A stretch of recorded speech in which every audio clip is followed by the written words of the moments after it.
Hello welcome to god's projects. നമ്മുടെ പ്രതിപക്ഷ നേതാവ് പിണറായി വിജയന്റെ ഒരു സ്റ്റേറ്റ്മെന്റ് ആണ് ഇപ്പോൾ വൈറലായിരിക്കുന്നത്. അദ്ദേഹം പറയുന്നത് ഇങ്ങനെയാണ്: നിപ്പയെ വേണ്ട ഗൗരവത്തോടെ കാണുന്നില്ല, സർക്കാർ ആരോഗ്യവകുപ്പ് ഏകോപനമില്ലെന്നും വളരെ ശോചനീയമായ നിലയിലാണെന്നും പിണറായി വിജയൻ പറയുന്നു. നിപ്പയെ ഗൗരവത്തോടെ കാണുന്നില്ലെന്നും നിപ്പ വീണ്ടും വന്നു, അതിന്റെ ഒരു ഗൗരവസ്ഥിതി എത്രത്തോളം ഉണ്ടെന്ന്, അതിന്റെ വിഷയം എന്താണ്, പക്ഷെ അതൊന്നും തന്നെ ചർച്ചയായിട്ടില്ലെന്നും, പക്ഷേ ഇവിടെ നിപ്പയുടേതായ ഗൗരവത്തിൽ കൈകാര്യം ചെയ്യൽ നടക്കുന്നുണ്ടോ എന്നും അത് സംശയമാണെന്നും പിണറായി വിജയൻ പറയുന്നു. അതുപോലെ തന്നെ ഈ കാര്യത്തിൽ ആരോഗ്യ മേഖലയെ സജ്ജമാക്കാനും അതിനനുസരിച്ചുള്ള ഇടപെടലുകൾ സർക്കാർ എടുക്കുന്നില്ല എന്നും അദ്ദേഹം ചൂണ്ടിക്കാണിച്ചു. ഡോക്ടർമാരൊക്കെ അവരുടെ കാര്യങ്ങൾ ചെയ്യുന്നുണ്ട്, ഡോക്ടർമാരല്ല അദ്ദേഹം കുറ്റം പറഞ്ഞത്, സർക്കാരിനെയാണ് മെയിനായിട്ട് ഫോക്കസ് ചെയ്ത് കുറ്റം പറഞ്ഞത്.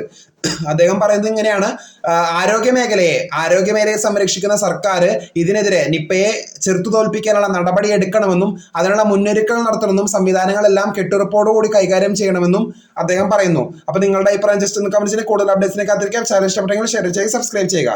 Thank you.